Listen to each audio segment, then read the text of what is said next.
චිකන්ගුන්යා හැදලි වෙලත් ගොඩක් වෙලාවට යම් යම් අතුරු ආබාධ වලින් රෝගාබාධයටපත් වෙච්ච පිරිස් ඉන්නවා. එතකොට මෙහෙම පීඩා විඳින පිරිසට මොන වගේ දේවල්ද කරන්නේ සහ යම් යම් දරුණු අතුරු ආබාධයන් මේ පිරිසට වැළඳෙනවානේ. එතකොට මේ අයට ප්‍රතිකාර කරන්න බලාපොරොත්තු වෙන්නේ කොහොමද? ඔව් ඇත්තටම ගොඩාක් අය මට සමහර අය ඇවිල්ලා කියනවා මුලින්ම ඇඟ කසන්න හැදුනා ඊට පස්සේ දවස් දෙකක් යනකොට උණ ගැනුණා ඊට පස්සේ කොර වුණා ඇවිදින්න බෑ දනිස් නමන්න බැරුව ගියා අතපය ඉදිමෙනවා දනිස් ඉදිමෙනවා කියලා. ඉතින් ඒ වගේ දැන් ගිය සතියේ ගෑල් ළමෙක් අරගෙන ආවා උස්සගෙන තමයි ගෙනාවේ. ඒ කියන්නේ චිකන්ගුන්නියා හැදිලා ඒකට උණ හොඳ වෙලා නමුත් ඇවිදින්න බෑ.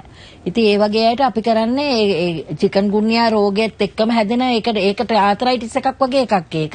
ඒකට ප්‍රතිකාර කරලා සුව කරන්න පුළුවන්. මං ඉතින් බෙහෙත් දීලා මං කිව්වා ආයි එන්න ඕනෙත් නෑ මේක සති දෙකක් බොනකොට ඔයාට මේ ලෙඩේ හොඳ වේවි. මේ තෙල් ගාලා මම මේ දෙන කසාය ටික හරියට ක්‍රමානුකූලව බොනකොට මේ රෝගය ඇඟෙන් ඉවත් වෙලා යයි කියලා. ඉතින් ඒ වගේ ඕන ලෙඩකට බෙහෙතක් හරියට දන්නවා නම් කරන්න පුළුවනේ.